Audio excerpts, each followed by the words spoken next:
আসসালামু আলাইকুম রহমতুল্লাহ। বাংলা থেকে যখন আমরা ইংলিশে ট্রান্সলেট করতে যাই, অনেক শিক্ষার্থীরাই খুব বেশি কনফিউজড হয়ে যায় যে কোন অংশটা আসলে আগে আগে হবে আর কোন অংশটি পরে হবে। আসলে আগে পরে করার কারণে বাক্য কোনোভাবে ভুল হওয়ার সম্ভাবনা থাকে কিনা, বা এটা যদি অল্টারনেটিভ কোনো ওয়েজ থাকে সেগুলো আসলে কীভাবে। এই জন্য অনেক শিক্ষার্থী আমাকে অনেকবার বলেছেন যে স্যার এমন একটা ভিডিও যদি আমাদের জন্য তৈরি করা যায় যেটির মাধ্যমে আসলে আমরা বড় বড় বাংলা সেন্টেন্সগুলো দেখলে সেগুলো খুব ইজিলি যাতে ইংলিশে কনভার্ট করে ফেলতে পারি এবং কনফিউশনস আমাদের দূর হয়। সেটা যদি আপনাদের চিন্তাভাবনা আপনার হয়ে থাকে তাহলে এই ভিডিওটি আপনার জন্য, এবং এই ক্লাসটি আশা করছি আপনাকে অনেক বেশি সহজ করে দেবে বাংলা থেকে ইংলিশ ট্রান্সলেট করতে। আপনারা অলরেডি দেখতে পাচ্ছেন আমার মাথার পিছনে একটা বড় বাক্য লেখা আছে। এটি দেখলে, এরকম বড় বাক্য দেখলে অনেকের জ্বর চলে আসে। যাদের জন্য জ্বর চলে আসে না এবং যারা খুব সহজে এটি পারবেন, আমি নিশ্চিত না যে আজকে ক্লাসটা তাদেরকে অনেক বেশি বেনিফিটেড করবে কিনা, বাট হ্যাঁ, টেকনিক্সের দ্বারা you can be definitely very benefited. But যাদের অবস্থাটা এইরকম যে আমার একেবারে বেসিক্স থেকেই সমস্যা, বা আমি যা জানি আরও বেটার কোনো ওয়ে জানলে আমার জন্য ভালো, তাদের জন্য আজকে ক্লাসটা একেবারে অনেক বেশি বেনিফিটেড আপনাদেরকে করবে, এতটুকু বলতে পারি। এবং আজকের ক্লাসটা আমি যদি আপনাদেরকে যেটা কন্ডাক্ট করবো সেটি যদি আপনি সম্পূর্ণটি শেষ করেন মনোযোগ দিয়ে, আমি আপনাকে বলতে পারি বড় বড় বাংলা বাক্য দেখলে ট্রান্সলেশন করতে আজকের পর থেকে আপনার ইনশাআল্লাহ আর ভয় লাগবে না। চলুন শুরু করা যাক। প্রথমে আপনারা অলরেডি দেখতে পাচ্ছেন যে স্বপ্নদর্শী শিক্ষার্থীরা সর্বদাই সফল পেশা নিশ্চিত করার জন্য প্রতিদিন স্বতঃস্ফূর্তভাবে মনের মতো মানুষদের সাথে একটা নির্দিষ্ট স্থানে দক্ষতা চর্চা করে। That's a big sentence. আমরা যখন একটা বড় বাংলা বাক্য দেখি প্রথমে আমরা খুব ভয় পেয়ে যাই, আরে how can I translate that. But প্রথমে একটা বিষয় হচ্ছে আপনাকে বুঝতে হবে, আমরা যখন অনুবাদ করি তখন আসলে ভাবের অনুবাদ করি, কখনো কিন্তু আসলে আমরা বাক্যের অনুবাদ ওভাবে করি না। তো কিছু সময় যদি আমরা সরাসরি বাক্যের অনুবাদ পেয়ে যাই দ্যাটস ফাইন, কিন্তু আমাদের ভাবের অনুবাদটা অনেক বেশি জরুরি। ফর এক্সাম্পল, আমি আপনার কথা বুঝতে পারলাম না, আমি আপনাকে বলতে পারি sorry I did not understand your words or your sentences. এটা একেবারে খুব সহজ ট্রান্সলেশন হয়ে গেল। এটাকে না বলে আমি বলতে পারি sorry I couldn't catch you, আমি আপনার কথা বুঝতে পারিনি। I could not catch you, সংক্ষেপে আমি, তার মানে আমি আপনাকে ধরতে পারিনি। ব্যাপারটা thing is not like that. I couldn't catch you মানে আমি আপনার কথা বুঝতে পারিনি। ইভেন আমি যদি শুধু সরি বলি, এটা দ্বারাও আমি বুঝতে পারি যে আমি আসলে আপনার কথা বুঝতে পারিনি। যেমন আপনি কোনো একটা কথা বললেন, আমি আপনাকে বললাম সরি, এই সরির সাথে আমার ফেশিয়াল এক্সপ্রেশন সবকিছু মিলিয়ে আসলে বোঝানো যায় যে আমি আপনার কথাটা বুঝতে পারিনি। তার মানে it's all about the sense, the context of দিয়ে। সো আমরা যখন ট্রান্সলেট করতে যাব তখন অবশ্যই কনটেক্সটটা আমাদের জানা খুব বেশি প্রয়োজন। তো আমরা এটাকে খুব একটা সহজ বাক্য নিয়েছি, আমরা এটা ক্ষেত্রে এত কিছু আমাদের প্রয়োজন হবে না, আশা করছি আপনাদেরকে সহযোগিতা করবে। প্রথমে ইংরেজি আর বাংলার গঠন শৈলীটা আপনাকে বুঝতে হবে। যে বাক্যটি দিয়ে আমার দাদা শিখেছিল, আমার বাবা শিখেছিল এবং আমি শিখেছিলাম এবং আপনাদের মতো অনেকে শিখেছিলেন, সেই বাক্যটি দিয়ে আজকে শুরু করছি। সেটা হচ্ছে যে আমি ভাত খাই। এই বাক্যটির দ্বারাই বোঝানো যায় যে 3 পুরুষ ধরে কিভাবে আমরা ভাতের প্রতি অনেক বেশি দুর্বল ছিলাম। সো প্রথম বিষয় হচ্ছে, আপনি যখন আমিটাকে দেখেন তখন এটাকে দেখেন এটা একটা সাবজেক্ট, ভাতকে যখন দেখেন এটা একটা অবজেক্ট, আর খাইকে যখন দেখেন এটা একটা ভার্ব। এটাকে যখন আপনি বাংলা করতে যাবেন, বাংলা থেকে ইংলিশ করতে যাবেন, তখন আপনি দেখবেন এটা ইংলিশটা হয় আই ইট রাইস, যেখানে আইটা একটা সাবজেক্ট, ইটটা একটা ভার্ব এবং রাইসটা একটা অবজেক্ট। সো বাংলা থেকে যখন ইংলিশে আপনি কনভার্ট করতে যাচ্ছেন, আপনি দেখেন বাংলা এবং ইংরেজির গঠন কিন্তু আসলে মাই ডিয়ার্স এক না। বাংলা বাক্যের ক্ষেত্রে ভার্বটা হয় শেষে, ইংরেজি বাক্যের ক্ষেত্রে ভার্বটা হয় মাঝে। সো আমরা যখন বাংলা একটা বাক্য দেখি, যেহেতু আমাদের মাদার টাং, যেহেতু আমার জন্ম থেকে আমরা যেহেতু বাংলার সাথে অভ্যস্ত, সেই জন্য আমরা যে কোনো বাংলা দেখলে, আমরা যে কোনো ইংলিশ যখন আমরা করতে যাই তখন আমাদের প্রথম আসলে সেন্সটা বাংলাতে আগে মাথায় আসে। সো বাংলায় বোঝাটা খুব বেশি জরুরি। সো আমরা টেন্সের একটা বিষয় আমরা দেখবো যে বড় বড় বাক্যগুলোকে আমরা যখন ভেঙে ছোট করতে যাব তখন প্রথম আমাদের টেন্সের জায়গাটা জানা দরকার। তো এটার জন্য একটা সুন্দর একটা সিস্টেম আছে যেটাকে আমরা বলি লম্ব সিস্টেম, খুব বিখ্যাত একটা সিস্টেম, যে লম্ব ভাঙলে ল, ম এবং ব হয়। বাংলা বাক্যের ভার্বের শেষ অংশ যেটা রয়েছে, এই যে শেষ, এটিকে দেখিয়ে আমরা প্রেজেন্ট, পাস্ট, ফিউচার যদি চিনে ফেলতে পারি, সেটা ইনডিফিনিট, কন্টিনিউয়াস, পারফেক্ট না পারফেক্ট কন্টিনিউয়াস, এটা পরের বিষয়। বাট প্রথম বিষয় হচ্ছে প্রেজেন্ট, পাস্ট, ফিউচার আমরা বুঝতে পারি কিনা। তাহলে আপনি প্রথমে দেখেন এই একটা অংশ রয়েছে যেটাকে বলা হচ্ছে খাই, লাস্টে রয়েছে হচ্ছে ই। তো আমাদের লম্বা একটা ফরম্যাট আপনাদেরকে দেখিয়েছি। যদি বাংলা বাক্যের ভার্বের শেষ অক্ষরটা বলতে কি এইটা, এই শেষ অক্ষরটা আপনারা দেখতে পাচ্ছেন, এটা যদি ল অথবা ম হয় তাহলে এটাকে আমরা বলবো পাস্ট টেন্স, যদি এটা ব হয় তাহলে এটাকে আমরা বলবো ফিউচার টেন্স, আর যদি এটা ল, ম, ব কোনোটিই না হয় তাহলে সেটিকে আমরা বলবো প্রেজেন্ট টেন্স। চলুন আরেকবার দেখে নেওয়া যাক। তার মানে আমি যদি বলি আমি ভাত খাই, লাস্টে রয়েছে ই, আমি সহজ বাক্য দিয়েছি যাতে করে আমরা সবাই রিসিভ করতে পারি। আমি যদি আরেকটা অপশন দিই, আমি ভাত খেয়েছিলাম এবং আমি ভাত খাবো, এই তিনটা অংশ যদি দেই, লাস্টে ব যেটা রয়েছে খাবো, লাস্টে ব চলে এসেছে। আমি যেহেতু জানি লম্বর লাস্টে ব থাকলে মানে ভার্বের শেষ অক্ষরটা যদি ব হয় তাহলে সেটা ফিউচার টেন্স। 90% কেসে এটা ঠিক হয়, এক্সেপশন থাকেই, কারণ এমন আসলে না যে বাংলা ভাষা আর ইংলিশ ভাষা দুইটা ভাই মিলে একদম বানিয়েছে যে চলো আমরা দুইজন মিলে দুটো ভাষা বানাই যা সবকিছু এক ভাষা আরেক ভাষাতে থাকবে। ব্যাপারটা এইভাবে যেহেতু তৈরি হয়নি, ল্যাঙ্গুয়েজের প্রথম বৈশিষ্ট্য হচ্ছে ল্যাঙ্গুয়েজ ইজ আরবিট্রারি, এটা খেয়াল খুশি মতো চলবে, তো এটাকে আপনি কোনোভাবে আটকে রাখতে পারবেন না।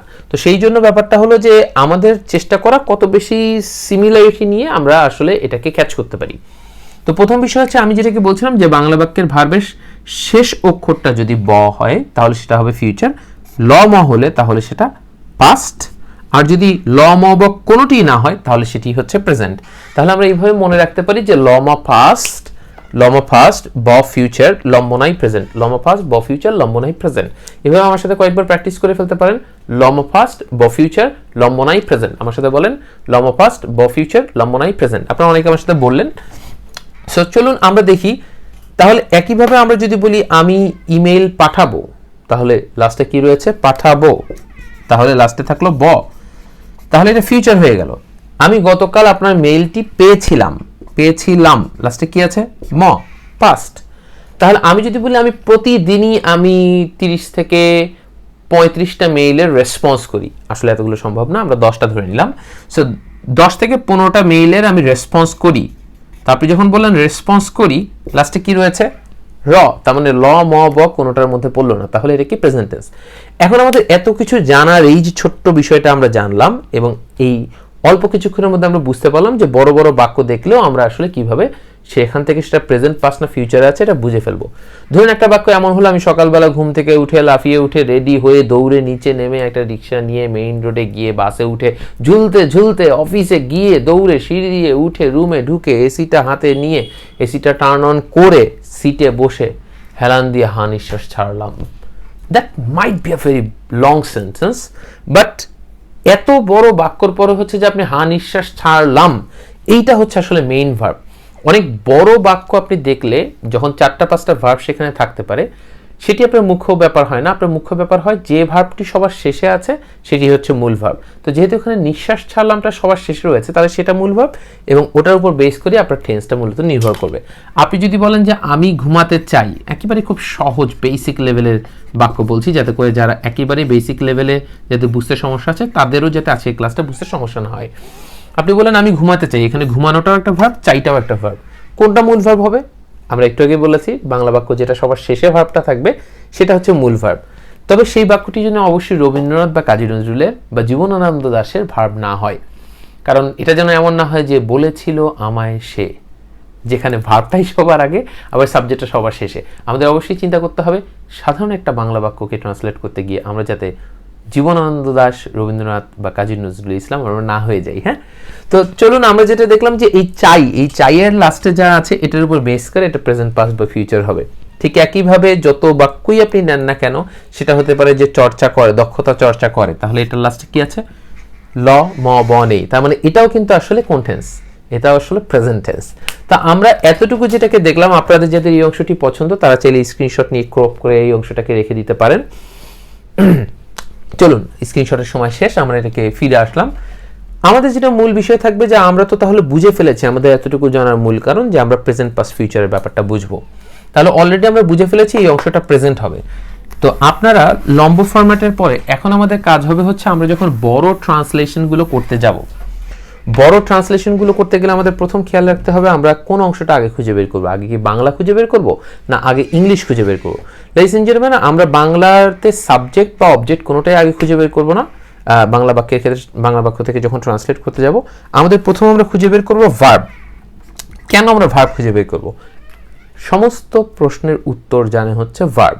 তো সমস্ত প্রশ্নের উত্তর যদি ভার্ব জানে, আমরা ভার্বকে প্রশ্ন করলাম কে বা কারা দিয়ে, কে বা কারা প্লাস আমরা ভার্ব মানে প্রশ্ন করলাম।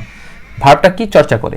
আমার প্রশ্নটা হবে হচ্ছে কে বা কারা চর্চা করে। এই বাক্যটা যদি চর্চা করে না হয়ে ফর এক্সাম্পল আপনি বলেন আমি ঘুমাতে চাই, কে বা কারা ঘুমাতে চায়? আমি চাই। কে বা কারা চর্চা করে? স্বপ্নদর্শী শিক্ষার্থীরা চর্চা করে। তো তাহলে আপনাকে প্রথম বিষয় হচ্ছে যে বাক্যটি আছে সেই বাক্যটিতে দেখতে হবে যে কে বা কারা দ্বারা প্রশ্ন করে বুঝতে হবে যে কে আসলে মূলত সাবজেক্ট। কারণ অনেক সময় এমন হয় যে সাবজেক্টটা মাঝখানে থাকতে পারে, সো এই জন্য যাতে আপনি কনফিউজ না হন সেই জন্য এটা ব্যাপার। তাহলে আমাদের প্রথম প্রশ্ন হচ্ছে কে বা কারা চর্চা করে? স্বপ্নদর্শী শিক্ষার্থীরা চর্চা করে। আমি সাবজেক্ট পেলাম। তো একটা সুন্দর সিস্টেম আছে যে সিস্টেমটার মাধ্যমে আমরা বাংলা থেকে ইংলিশ করতে পারবো। তো এই স্বপ্নদর্শী শিক্ষার্থী আমরা এখানে সবুজ কালি দিয়ে দিলাম যাতে আপনি আরো ভালো বুঝতে পারেন। তো এখানে প্রথম বিষয়টা হচ্ছে যে একটা ফরম্যাট আমরা ডেভেলপ করার চেষ্টা করি, বিখ্যাত একটা ফরম্যাট। এসএভি কাকে কি, আমি এই প্রশ্নতে পরে আসছি। এসতে হচ্ছে সাবজেক্ট, এতে হচ্ছে adverb of frequency. Adverb of frequency বলতে যে অ্যাডভার্বগুলো সাধারণত আমাদের প্রায়ই হয়, যেগুলো আমাদের প্রায় ইউজ হয়। এটা অ্যাডভার্ব অফ টাইম আছে, অ্যাডভার্ব অফ আরও অনেক কিছু অ্যাডভার্ব আছে, কিন্তু যেগুলো ফ্রিকুয়েন্টলি ইউজ হয় আমরা সেগুলোর কথা বলছি মূলত। সাধারণত অলওয়েজ, রেগুলারলি, জেনারেলি এই জাতীয় বিষয়গুলো আমি এগুলো নিয়ে কথা বলছি। তো ধরেন অ্যাডভার্ব অফ ফ্রিকোয়েন্সির মধ্যে আমরা যদি বলি যে এই যে always, regularly, sometimes, never, ever এই জাতীয়, এটার একটা লিস্ট আমি আপনাদেরকে ক্যাপশনে দিয়ে দিব। আপনার ক্যাপশনটা চেক করবেন এই ভিডিও শেষ করে, তাহলে আশা করছি আপনারা ওটা পেয়ে যাবেন। সো এখন আমরা ক্লাসে ফোকাস করি। সাবজেক্টের পর অ্যাডভার্ব অফ ফ্রিকোয়েন্সি, তারপর ভার্ব, তারপর কাকে কি, তারপর বেশ কিছু প্রশ্ন থাকবে লাইক কোথা হতে। সে কোথা হতে বলতে সেটা আবার কেমন থাকবে? একটু গতি সংক্রান্ত থাকবে। কোথা হতে কোন দিকে, সেখানেও একটা গতি থাকবে। কোথা হতে কোন দিকে, কিভাবে, কার সাথে, এগুলো সব প্রশ্ন যেগুলো আমরা ভার্বকে করব, এবং এগুলোর মাধ্যমে আমাদের কাছে, আমি জায়গা না থাকার কারণে এখানে দিলাম, আপনি চাইলে আসলে এটাকে অ্যাক্সিডিয়ালে লিখতে পারেন। আমার যেহেতু স্পেস ছিল না এই জন্য আমি পাশাপাশি লিখেছি, আপনি চাইলে ভার্টিক্যালি এটাকে লিখতে পারেন। তাহলে চলেন আমরা প্রথমে জেনে নিই যে আমরা মূলত সাজাবো কি করে। আমি আপনাদেরকে ক্লাসের শুরুতেই বলেছি যে অনেক শিক্ষার্থীর সমস্যা হয় যে কোন অংশটা আগে দেবো কোন অংশটা পরে দেবো, সেটাতে আমরা একদম সবার শেষে আসবো এক্সক্লুসিভ পার্টটাকে। তার আগে আমরা দেখবো যে একটা স্ট্রাকচারে প্রথমে আমরা আগে একটা স্কেলেটন মানে বের করার চেষ্টা করি আর কি।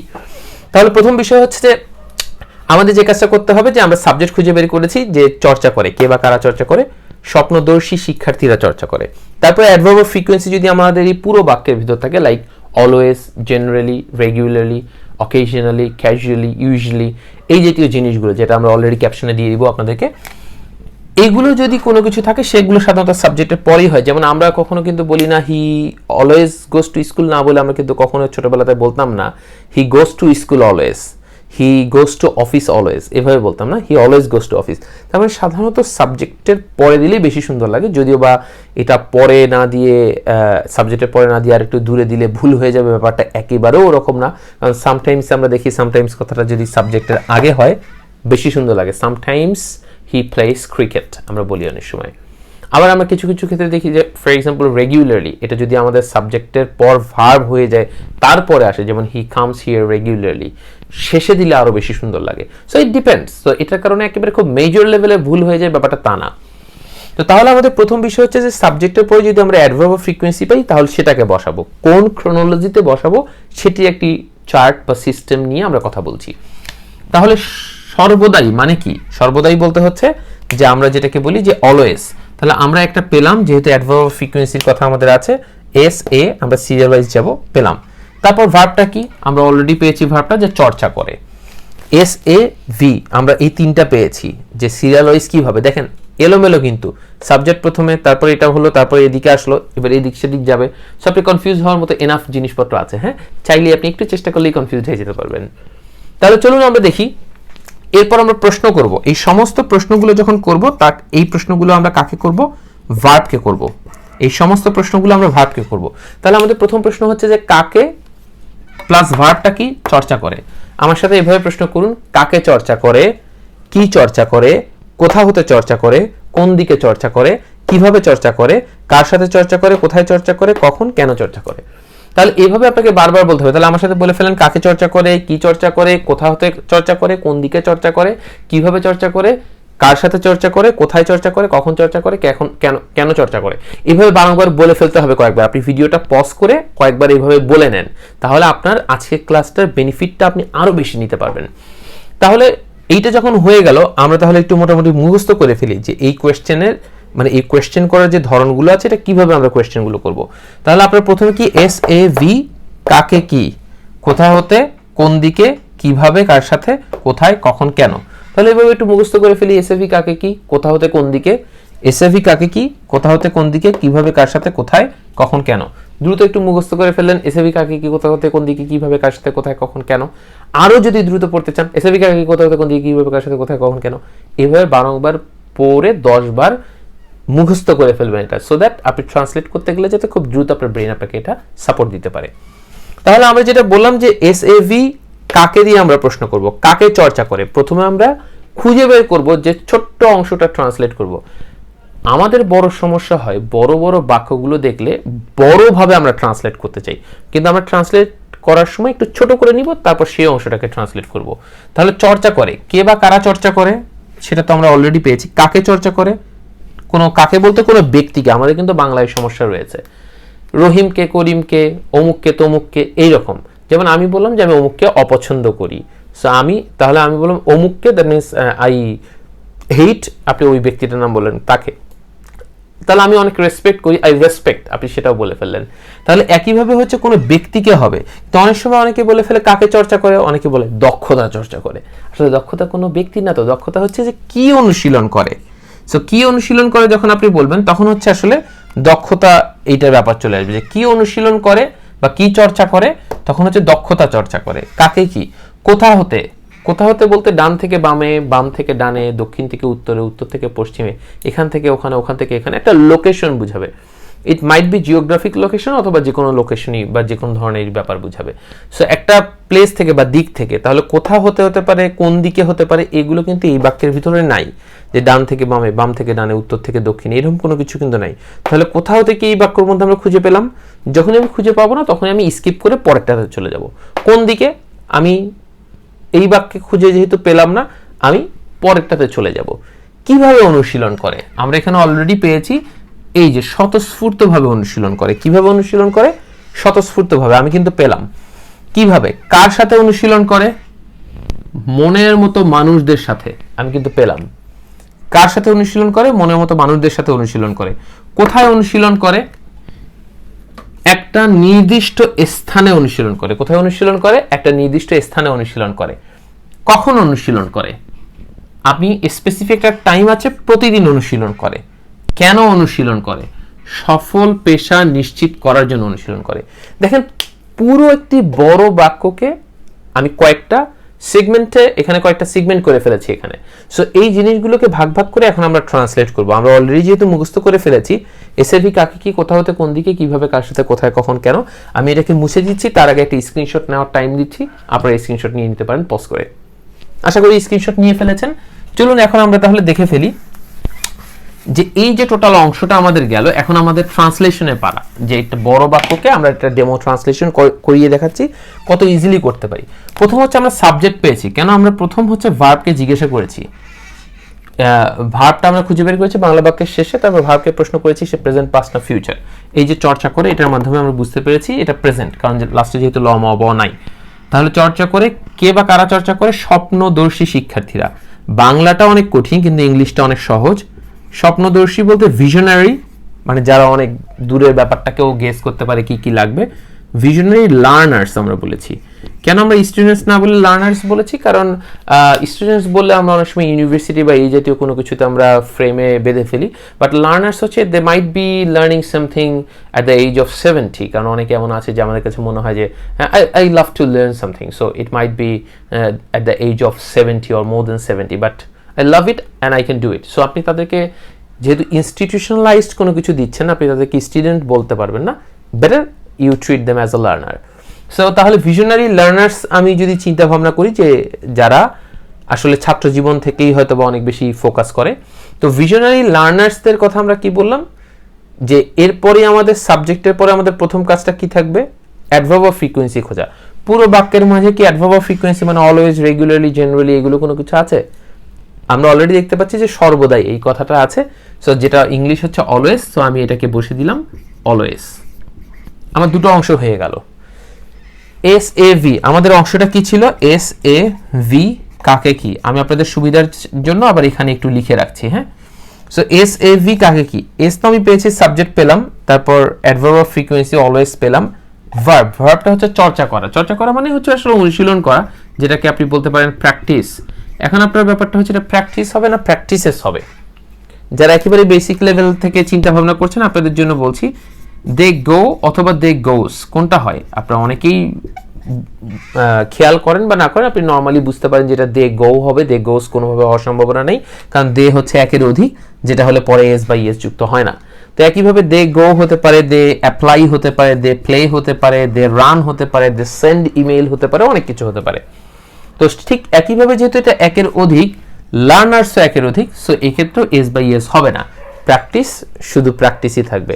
আপনাদের অনেক কাছে এখন মনে হচ্ছে আচ্ছা এটা কি প্র্যাকটিস এস ই হবে না প্র্যাকটিস সি হবে?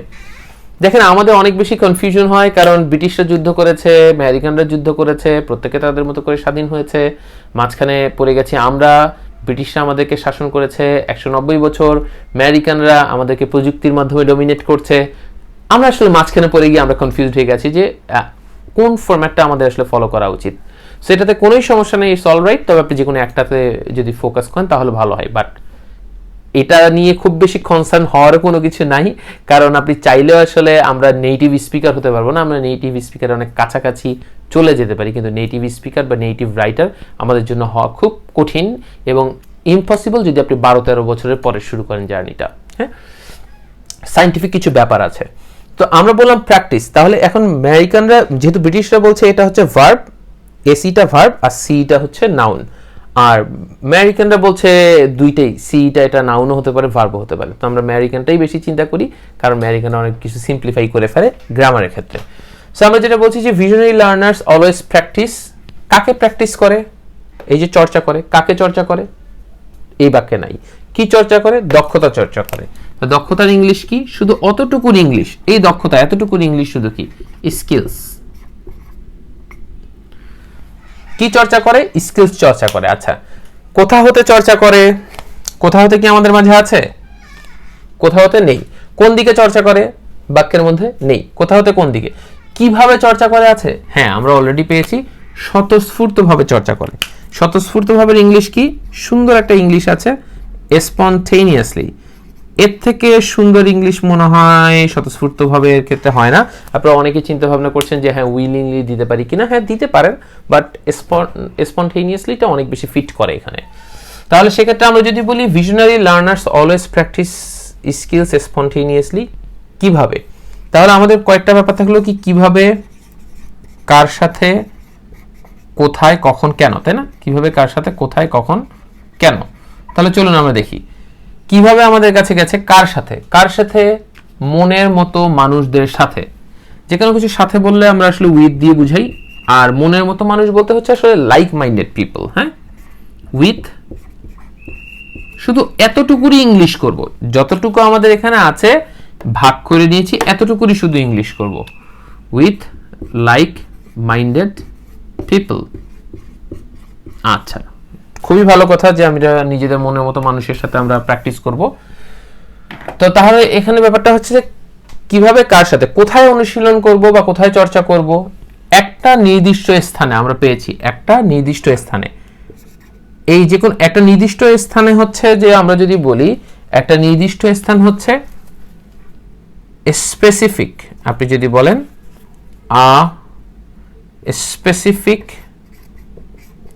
প্লেস, কিন্তু এটা মানে হচ্ছে একটা নির্দিষ্ট স্থান।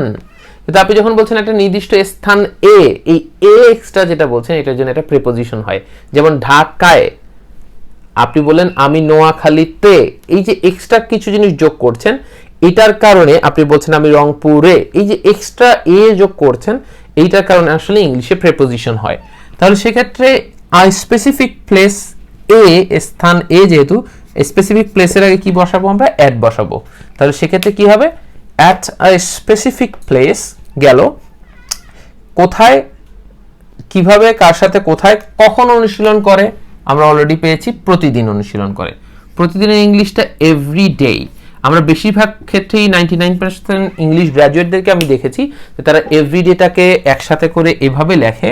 আমি জাস্ট একটু আপনাদেরকে দেখাচ্ছি যে অনেকে এভাবে লেখে যে এভরিডেটা একসাথে লেখে। একদম 99% ইংলিশ গ্র্যাজুয়েটরা এইটা ভুল করে যে এভরিডেটা একসাথে লেখে। দেখেন এভরিডে এভাবেও লেখা যায়, এভাবেও লেখা যায়, তবে দুইটার ক্ষেত্রে দুটো আলাদা আলাদা মিনিং আছে। সেটা আমাদের আরেকটা ভিডিওতে আপনারা আমাদের পেজেই পেয়ে যাবেন, যেটা আলাদা একটা ভিডিও আছে যে এভরিডে যখন একসাথে হয় তখন এক ধরনের মিনিং, যখন আলাদা আলাদা হয় তখন আলাদা ধরনের মিনিং। সো আমরা এখন এটাকে ডিটেল করছি না, আপনারা জাস্ট দেখে যান। At a specific place every day মানে কোথায় কখন অনুশীলন করে, কখন অনুশীলন করে এবং কেন অনুশীলন করে। তো কখন অনুশীলন করে? প্রতিদিন অনুশীলন করে। কেন অনুশীলন করে? সফল পেশা নিশ্চিত করার জন্য। আমি আবারও আপনাদেরকে বলছি, প্রথমে আমরা বের করে নিলাম হচ্ছে আমাদের একটা ফর্মুলা আছে যে এসএফই কাকে কি, কোথা হতে কোন দিকে, কিভাবে, কার সাথে, কোথায়, কখন, কেন, এই সিরিয়ালে আমরা কিন্তু করে যাচ্ছি। হ্যাঁ, তো তাহলে সেক্ষেত্রে কখন অনুশীলন করে? প্রতিদিন অনুশীলন করে। কেন অনুশীলন করে? সফল পেশা নিশ্চিত করার জন্য। কোনো কিছু যদি উদ্দেশ্য বুঝায়, কোনো কিছু যদি আপনি কোনো কিছু করার জন্য বা উদ্দেশ্য এরকম কোনো কিছু বুঝায়, তাহলে সেই বাক্যগুলো আপনারা করতে পারেন টু দিয়ে, ইন অর্ডার টু দিয়ে, টু দিয়ে করতে পারেন, ইন অর্ডার টু দিয়ে করতে পারেন, তারপর আপনি সেক্ষেত্রে ফর দিয়ে করতে পারেন, অথবা আপনি যদি একটু অ্যাডভান্স লেভেলের আপনি কথাবার্তা বলতে চান তাহলে উইথ আ ভিউ টু। যাই করেন না কেন, যখন আপনি ফর বা এইটা করেন তখন এটার পরে ভার্বের সাথে আইএনজি হয়ে যাবে, কারণ প্রিপোজিশনের পরে ভার্বের সাথে সাধারণত আইএনজি হয়ে যায়। প্রিপোজিশনের পর ভার্বের সাথে আইএনজি হয়, যেমন বিফোর কাম না হয় বিফোর কামিং, ফর অ্যাপ্লাই না হয় ফর অ্যাপ্লাইং, ফর ট্রাই না হয় ফর ট্রাইং, রাইট, এরকম হয়। তো সেক্ষেত্রে আমি যদি বলি যে এভরি ডে, কিন্তু নর্মালি ইনফিনিটিভ টু এর পর তো ভার্বের বেস ফর্ম হবে, কোনো চেঞ্জ হবে না। তাহলে আমি যদি বলি খেলার জন্য তাহলে আমি বলতে পারি টু প্লে। আমি যদি বলি অ্যাপ্লাই করার জন্য টু অ্যাপ্লাই। আমি যদি বলি ইমেইল পাঠানোর জন্য টু সেন্ড ইমেইল। তবে যাই করেন না কেন, পাঠানোর জন্য, পাঠানোর উদ্দেশ্যে, যাই বলেন না কেন, আপনি এটা সিম্পলি টু দিয়ে করে ফেলতে পারবেন। তো এই সব কিছুর মধ্যে আমার কাছে মনে হয় যে এই চারটাই আপনি যেহেতু ইউজ করতে পারবেন, তবে সিম্পলের ভিতরে গর্জিয়াস হয় হচ্ছে ইন অর্ডার টু। তো জায়গা সেভ করার জন্য আমি এখানে টুটাই ব্যবহার করছি। তাহলে সেক্ষেত্রে আপনি বলতে পারেন হচ্ছে সফল পেশা নিশ্চিত করার জন্য। তার মানে নিশ্চিত করাটা হচ্ছে এখানে মেইন ব্যাপার, নিশ্চিত করার জন্য। তাহলে আমি যদি খেলার জন্য হয় টু প্লে, অ্যাপ্লাই করার জন্য হয় টু অ্যাপ্লাই, নিশ্চিত করার জন্য হচ্ছে টু নিশ্চিত করা। নিশ্চিত করার ইংলিশ আপনারা লিখতে পারেন এনশিওর লিখতে পারেন, এটাকে আপনি অ্যাশিওর লিখতে পারেন, আপনি এটাকে সিকিউরও লিখতে পারেন। Whatever you love to do, that's all right. হ্যাঁ, তো সেক্ষেত্রে আমরা এতটুকু মোটামুটি আমি এই অংশটা মুছে দিচ্ছি, যে আপনি চাইলে চারটাই করে ফেলতে পারেন, পরে একটা স্ক্রিনশট নিয়ে নিতে পারেন ওখান থেকে ভিডিওটাকে পজ করে। তো আমরা যেটা বলছিলাম টু এনশিওর, এই অংশটাকে আমরা মুছে দিলাম। কি এনশিওর করার জন্য? টু এনশিওর সফল পেশা, আ সাকসেসফুল পেশা। এটা পেশার থেকে বড় বিষয় হচ্ছে সাকসেসফুল পেশা না বলে আপনি যখন ক্যারিয়ার বলবেন তখন মনে হচ্ছে জানি এটাই তো বাংলা। আচ্ছা, তো ব্যাপারটা হচ্ছে সেক্ষেত্রে মানে এটা হচ্ছে সৌদি আরবের ওই ঘটনার মতো, যে সৌদি আরবে গিয়ে এক বাঙালি সে চিন্তা করেছে যে কি অবস্থা ওখানে, ওখানে লোকজন কি ভাষায় কথা বলে, সবই আসলে তারা আরবিতেই কথাবার্তা বলে, তাহলে আজানটা বাংলাতে দেয়। ঠিক সেরকম একটা অবস্থা হয়েছে যে ক্যারিয়ারটাই আসলে মনে হচ্ছে ভালো, পেশাটাই মনে হচ্ছে যে একটা কেমন যেন, তাই না? তাহলে সেক্ষেত্রে আমি যদি বলি যে আমাদের পুরো বাক্যটা দাঁড়ালো, যারা মনে করছেন এখান থেকে শেষ, যে আমার পুরো বাক্যটা হয়ে গেছে, নো, এখান থেকে আমাদের শুরু, যে আমরা এটাকে আরো কতভাবে বাক্যটাকে করতে পারি এবং আমাদের কনফিউশনের জায়গাটা এড়ানোর জন্য আগামী 5 থেকে 6 মিনিট সবথেকে গুরুত্বপূর্ণ। তো সেক্ষেত্রে আমি যদি পুরো বাক্যটাকে একবার সামারাইজ করি, আমরা কিভাবে বাক্যটা করলাম, যে পুরো একটা বড় বাংলা বাক্য যখন আমরা দেখলাম তখন আমরা প্রথমে তার সাবজেক্ট অবজেক্ট কোনো কিছু খুঁজে বের না করে আমরা ভার্ব খুঁজে বের করলাম। চর্চা করেটা হচ্ছে ভার্ব, বাংলা বাক্যে যেটা যতগুলো ভার্ব থাকে তার মধ্যে শেষে যেটা থাকে সেটা হচ্ছে মূল ভার্ব। তো চর্চা করে আমাদের প্রশ্ন হচ্ছে কে বা কারা চর্চা করে, XYZ যেই থাকুক না কেন, যে স্বপ্নদর্শী শিক্ষার্থীরা এখানে আছে তারা হচ্ছে চর্চা করে, তাহলে তারা হচ্ছে সাবজেক্ট। তাহলে আমাদের একটা ফর্মুলা আছে যেটা আমরা ক্লাসের শুরুর দিকে বলেছিলাম, যে এসএভি কাকে কি, কোথা হতে কোন দিকে, কিভাবে, কার সাথে, কোথায়, কখন, কেন, এটা ক্রোনোলজিক্যালি আমরা মেইনটেইন করব। তাহলে আমরা প্রথমে যেটা করেছি আমরা প্রথমে সাবজেক্টটাকে খুঁজে বের করেছি, সাবজেক্টটাকে বসিয়েছি ভিশনারি লিডার্স এস এ, তারপর আমরা এ খুঁজে বের করেছি মানে অ্যাডভার্ব অফ ফ্রিকোয়েন্সি যেটা অলওয়েজ ছিল আমরা এখানে দিয়েছি, ক্যাপশনে এসএভির মানে অ্যাডভার্ব অফ ফ্রিকোয়েন্সি ডিটেলগুলো আপনারা পাবেন। তারপর আমরা ভার্ব বসিয়েছি যে ভার্বটা কি চর্চা করে, তো চর্চা করে ইংলিশ কি প্র্যাকটিস, কাকে চর্চা করে নেই, সো আমরা স্কিপ করে পরেরটাতে চলে গেছি। কি চর্চা করে, দক্ষতা চর্চা করে, দক্ষতার ইংলিশ কি স্কিলস। কাকে কি কোথা হতে চর্চা করে, কোথা হতে বাংলা বাক্যে এখানে নেই, সো বাদ। তাহলে কাকে কি কোথা হতে কোন দিকে, কোন দিকেও এখানে নেই, সো এটাও আমরা স্কিপ করলাম। কিভাবে চর্চা করে, কিভাবে ইংলিশ হচ্ছে স্বতঃস্ফূর্ত, আমরা কিভাবে আমরা পেয়েছি হচ্ছে স্বতঃস্ফূর্তভাবে, সেটার ইংলিশ হচ্ছে স্পন্টেনিয়াসলি। কার সাথে চর্চা করে, মনের মতো মানুষের সাথে, মনের মতো মানুষের এতটুকু ইংলিশ কি উইথ মনের মতো মানুষ মানে লাইক মাইন্ডেড পিপল। তারপর হচ্ছে যে কোথায় অনুশীলন করে বা কোথায় চর্চা করে, স্পেসিফিক স্থান এ, এটা স্পেসিফিক প্লেস আমরা করেছি, অতটুকু ইংলিশে শুধু করেছি। কখন অনুশীলন করে বা চর্চা করে, প্রতিদিন চর্চা করে, তার মানে এভরি ডে, যেটা এভরি ডে এর একটা ব্যাখ্যা আমরা দিয়েছিলাম, আলাদা আলাদা হবে, এটা মাঝখানে স্পেস হবে। আর কেন চর্চা করে, সফল পেশা নিশ্চিত করার জন্য, কোনো কিছু উদ্দেশ্য থাকলে আমরা টু দিয়ে কিভাবে করি একটু আগে দেখিয়েছি। এইটা গেল বাক্য। এখন আপনাদের অনেকের কাছে মনে হচ্ছে আচ্ছা আমি কি এই টু যুক্ত অংশটা, এখন কি আপনাদের কাছে এই পুরো বাক্যটা এত ট্রান্সলেট করা কঠিন মনে হচ্ছে? এভাবে আপনি যদি আরো 5টা-7টা বাক্য ট্রান্সলেট করেন আপনি দেখবেন আপনার কত পরিমাণ স্কিল ফাস্ট হয়ে যাচ্ছে। অনেকের কাছে মনে হতে পারে একটা বাক্য করতে যদি আমাদের 20 মিনিটসের মতো লেগে যায় তাহলে তো মুশকিল। এটা আপনি এখন শিখছেন, বাট আপনি যখন অ্যাপ্লাই করবেন it will take around 2-3 minutes initially, বা 3 মিনিট, 4 মিনিটস, 5 মিনিটস লাগতে পারে। আস্তে আস্তে চর্চা করতে করতে এটা লেস দ্যান 2-3 সেকেন্ডস আপনার ব্রেনে অ্যাক্টিভেটেড হয়ে যাবে। আপনি কিভাবে করবেন সেটা চর্চার উপরে আরো বেশি ফাস্ট হবে। তো আমাদের বিষয় হচ্ছে যে two ensure a successful career. অনেকের প্রশ্ন যে স্যার এইটাকে কি আমি সামনে নিয়ে আসতে পারতাম না এই অংশটা? হ্যাঁ, আপনি এই অংশটাকে সামনে নিয়ে আসতে পারতেন। সেটা শর্ত কি ছিল? আপনি যদি সামনে নিয়ে আসেন, শর্ত ছিল আপনি একটা কমা দিতে পারেন, একটা কমা দিয়ে এটাকে সামনে হালাল করে ফেলতে পারেন। তাহলে আপনি বলতে পারেন two ensure a successful career comma visionary leaders always practice skills dot dot dot, যা আছে তবুও বাক্যটা হয়ে যাবে। এখন আপনি বললেন যে শুধু কি এইটাই যাবে? আমার তো অনেকের চিন্তা ভাবনা, আমি যদি চাই একটা স্পেসিফিক প্লেসটা সামনে নিতে পারলে আমার কাছে ভালো লাগে। সামনে কোন অংশটা নিতে পারবো?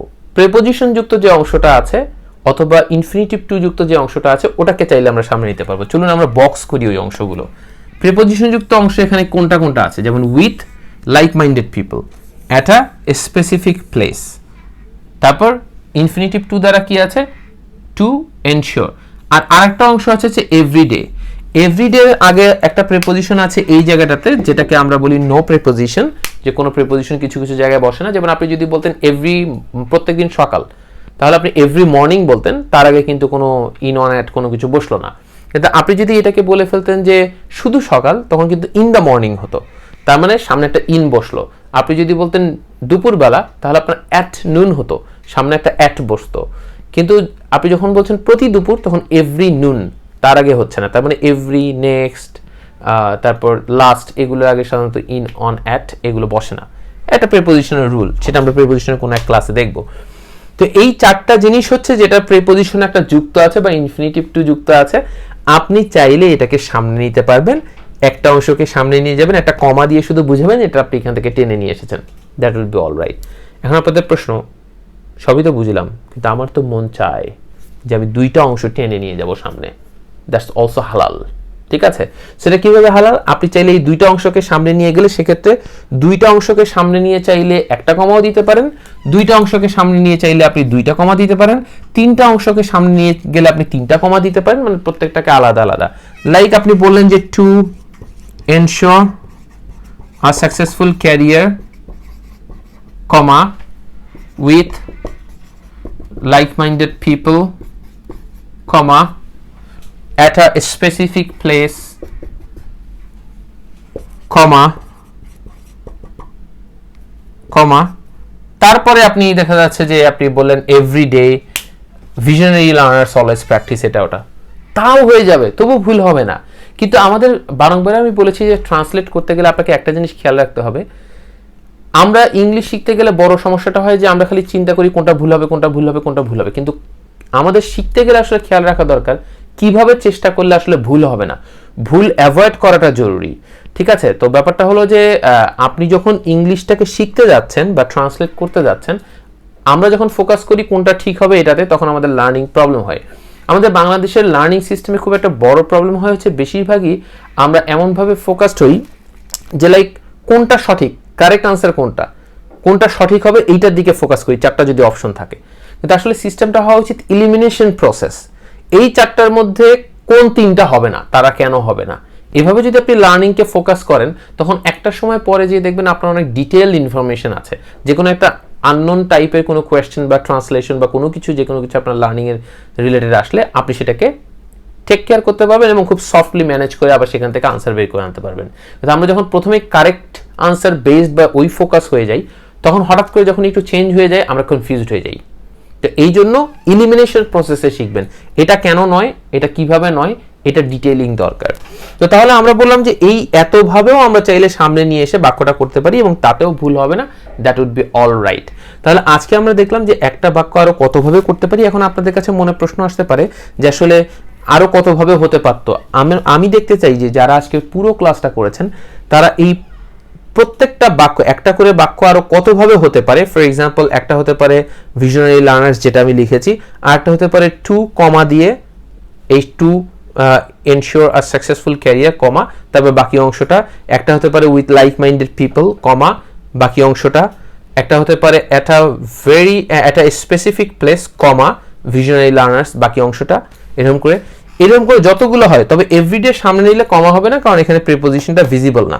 প্রিপোজিশন বা ইনফিনিটিভ টু যদি ভিজিবল হয় তখন আপনি কমা দেবেন, যদি ভিজিবল না হয় কমা দেবেন না। এভরিডের আগে ভিজিবল না, দেখা যাচ্ছে না, সো এখানে আপনি সামনে নিলে কমা দেবেন না।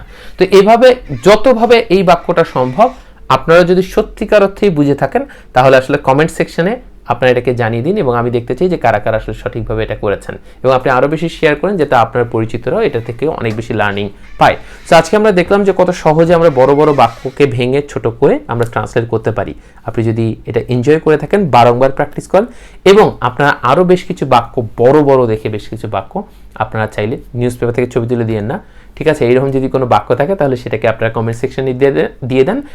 আমরা অবশ্যই এটাকে ট্রান্সলেট করে দিব না, তবে যে সকল লার্নাররা অনেক বেশি ট্রান্সলেট করতে চায় তারা যাতে অনেকগুলো বাক্য পায়।